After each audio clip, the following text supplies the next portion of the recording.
Hey, what's up? Ratubtek here with another video. So let's talk about the best budget camera phones in 2022 so far.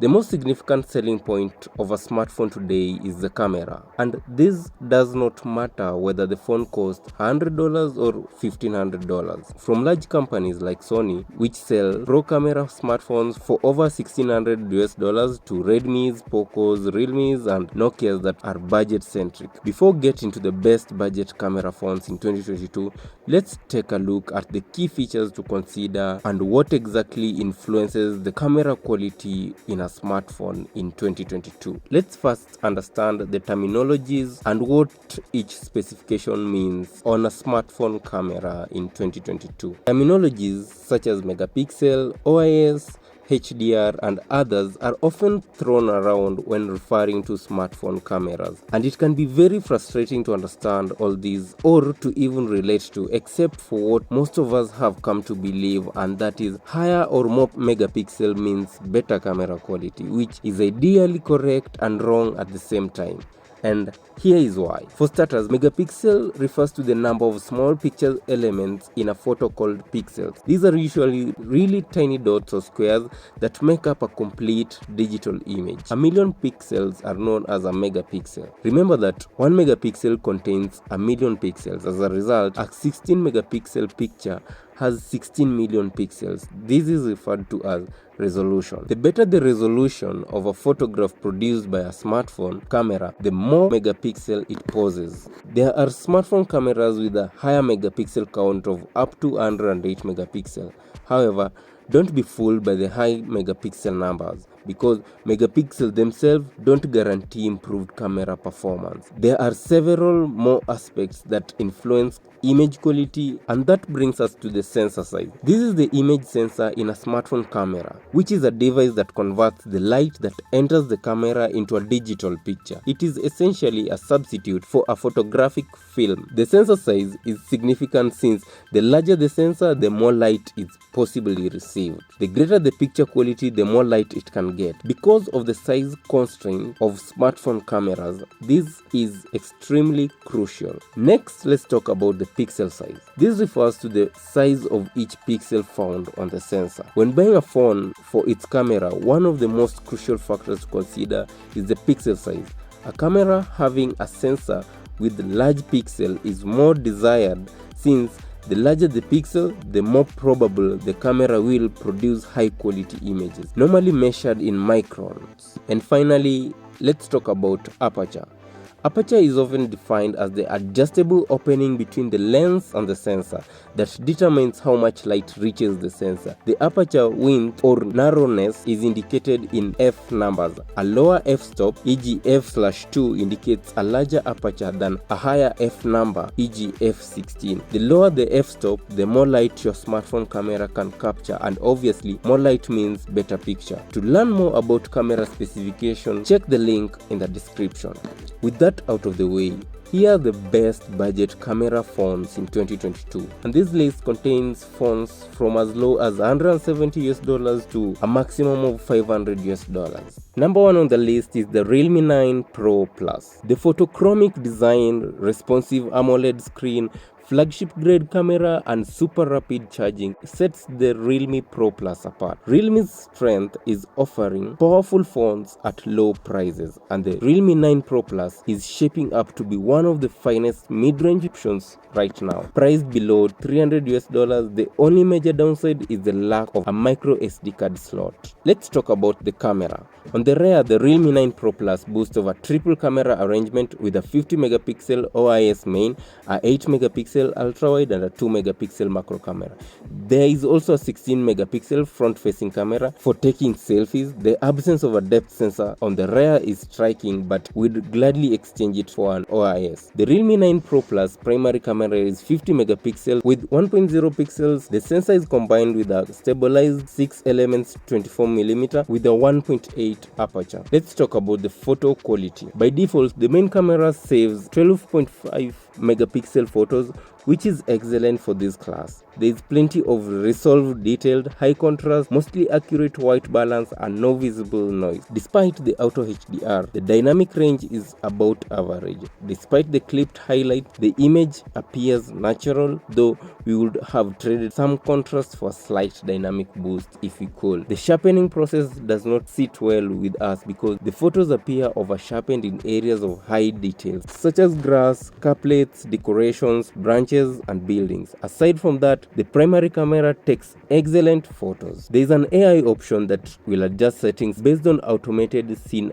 identification. The majority of the images we've taken are of blue skies, greenery, and buildings, and they have bright hues that appear unreal. But if that's what you want, then by all means keep the AI on. Here's a batch of 50 megapixel photos. They are a bit soft, the details is average, and the noise is high, but on some occasion, shooting in 50 megapixel, then resizing those down to 12.5 megapixel may or may not give you slightly sharper results. We are not sure if the minor difference is worth the hassle though. Although the Realme 9 Pro lacks a depth sensor, it can still shoot portrait photos with its primary camera, and they are amazing. The subjects are always detailed and well illuminated. The colors and contrasts are excellent, and the noise is kept to a minimum. The artificial blur is also pleasant. With that brings us to the second phone on our list, and that is the Galaxy A33 5G. The Galaxy A mid-range series from Samsung has received its yearly redesign, and it looks fantastic. The Galaxy A33 retains Galaxy A32 90Hz Super AMOLED screen, but it has a far more powerful Exynos 1280 chipset with a newer GPU and a gaming-friendly graphics. There is now an inbuilt 5G modem, so you no longer have to select between 4G and 5G variants. The camera has also been upgraded. The 48 megapixel primary now has an optical stabilization and can capture up to 4K videos. The 13 megapixel selfie camera can also record 4K videos. It's not all about the updates though, as two things have changed for the worse since the Galaxy A32. The Galaxy A33 has no audio jack, and the micro SD card bed is now shared with the second SIM option. Let's talk about the camera. The Samsung Galaxy A33 5G uses the same camera as the Galaxy A32 5G, but with a number of improvements. The main camera now supports OIS, and both the primary and front cameras now allow for 4K video capture. The Galaxy A33 5G has a 48 megapixel OIS main camera, 8 megapixel ultra-wide, 5 megapixel macro, and 2 megapixel depth cameras. These include a 13 megapixel front-facing camera for selfie. It is quite rare to see OIS in this mid-range class, and we appreciate it. So let's talk about the photo quality. We chose to capture photos with both Scene Optimizer and Auto HDR turned on as intended by Samsung. The Scene Optimizer option rarely makes a difference, though the HDR does help in certain scenes, and the tonal extremes are usually well developed. So the default 12 megapixel photos from the primary camera are superb for the mid-range class. They are sharp and offer more than enough resolved details, good contrast, and pleasant dynamic. There is no noise either. You can't but notice the usual Samsung processing. All the photos show eye-popping colors and the foliage presentation, while K is not ideal, especially across the grass. We know many people like the saturated colors, and they will be more than happy to post these overprocessed photos on social networks, but if these oversaturated images are not your cup of tea, turning off the Scene Optimizer and Auto HDR might help. And now to the video quality. The primary and selfie cameras of the Galaxy A33 5G capture at 4K 30fps footage. The standard 1080 mode at 30fps is accessible on all cameras. However, the 1080 at 60fps is only available on the main camera. Electronic stabilization is available for the primary, ultrawide, and selfie cameras, but only at 1080p resolution. Of course, the main camera's optical stabilization is always on. And that brings us to number 3, which is the Vivo iQOO 9 SE. In many ways, the iQOO 9 SE resembles its brothers. Sure, the design is a little unusual. That is true of the entire iQOO 9 trio. But the iQOO 9 SE is certainly not a completely distinct phone slapped onto the iQOO 9 family. While it is not the cream of the crop in terms of specification and features, it is also not your average mid-ranger in terms of specification. iQOO has practically recreated a true flagship from a year or two ago, an approach that has a lot of promise in our opinion, since more often than not, flagship hardware is still flagship hardware, if that makes sense. So let's talk about the camera. The iQOO 9 SE boasts of a very common triple camera configuration consisting of a 48 megapixel primary camera, 13 megapixel ultra wide camera, and a 2 megapixel depth sensor. That's a step down from the iQOO 9 Pro 50 megapixel primary shooter with a gimbal OIS, a 16 megapixel telephoto, and a 50 megapixel ultra wide with autofocus. iQOO 9 SE, on the other hand, only sports OIS on its primary camera. So let's talk about the photo quality. Because it is a quad-buyer device, it automatically records 12 megapixel stills. Overall, these appear terrific, with plenty of resolved details, almost little noise, and vibrant colors. In fact, the saturation of the colors is undoubtedly the distinguishing feature of these stills. However, the saturation is turned up to 11 and the colors are far from realistic. Furthermore, there is a lot of apparent sharpening done across the frame, mixed with some flattening of specific surfaces, which result in a plasticky look. These photos have been taken with the AI option on, as we like to shoot with all options in their default state. Switching to the full resolution 48 megapixel mode truly highlights how excessive the processing is in ordinary photo mode. Colors aren't quite as saturated. There isn't nearly as much sharpening, and more surface roughness is visible in the 48 megapixel image. Both cases have limited dynamic range. The iQOO 9 SE lacks a dedicated telephoto camera, but it still crops and zooms from the main cam. And that brings us to number 4, the OnePlus 10R. The OnePlus 10R is the newest entrant in the OnePlus mid-range R series. Known as the OnePlus Ace in China, the 10R is essentially the Realme GT Neo 3 but with minor changes. The OnePlus 10R is based on MediaTek Dimensity 8100 platform. It features a large 120Hz display and a triple camera system on the back. The phone is also launching in two variants, one with 5000 mAh battery at 80-watt charger and other with 4500 mAh battery and a 150-watt charger. So about the camera, the OnePlus 10R is equipped with a triple camera system on the back and a single camera on the front. The rear camera system has a 50 megapixel. The camera app is the same as that seen on the most Oppo and Realme phones. There is no Hasselblad branding here and many of the functions have been removed, but the essentials remain. In terms of photo quality, the images from the main camera have decent resolution and details. Unfortunately, the white balance was consistently off on our review unit, producing overwhelmingly warm images. The dynamic range was also quite weak, as the camera has a tendency to underexpose shadows. The ultra-wide camera strangely has better white balance in most situations. However, the image quality is significantly worse, with colors occasionally looking washed out and details being very low due to low resolution sensors and lack of autofocus. And with that brings us to number 5, and that is the Apple iPhone SE 2022 edition. The special edition iPhone, also known as the cheapest iPhone or the retro one, has been refreshed and is now available for purchase. It's very minor refresh of the phone with the same name from 2020, most upgrades stemming from the new chipset and its accompanying 5G modem. Apple really likes recycling. It is proud of eco-friendly assembly, recycled materials, PVC-free packaging, and thin retail boxes, smaller and smaller waste footprint.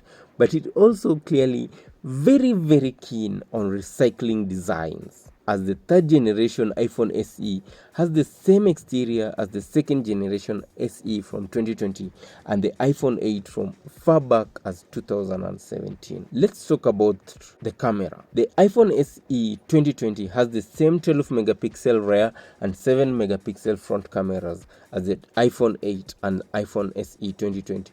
They both use the same old sensor and the same lenses. This is probably the reason why they don't get night mode despite the vast amount of processing power available. Still, smart HDR and deep fusion are enabled to boost image quality. There's no ultra-wide camera, nor is there telephoto one. Macro photography is not among the iPhone SE 2022 capabilities, and generally any of the contemporary necessities we've come to expect from even mid-range smartphones these days are not possible with this one. What it does have, however, it uses well. About the photo quality, the photos taken with the iPhone SE rear camera are good in many ways. There is enough details, noise is low, white balance is spot on, and the contrast is high, and the dynamic range is just right. But there are two flaws that have been part of the Apple's image processing for years. First is the color saturation. It is trying too hard to stay true to life and ends up looking dull. Everyone needs a little color in their life, and we think the default image processing would benefit from a boost in color saturation. Luckily, changing the default photographic style now offers an easy fix. And second, the inconsistent result in areas of random details like foliage. Sometimes foliage is great, other times it's awful smudges. We'd say the photos are great in spite of their two flaws, especially for an iPhone on a budget. In terms of video quality, the iPhone SE 2022 main camera supports all popular resolution frame rate. It can do 4K at 60 frames per second, 1080 at 240 frames per second.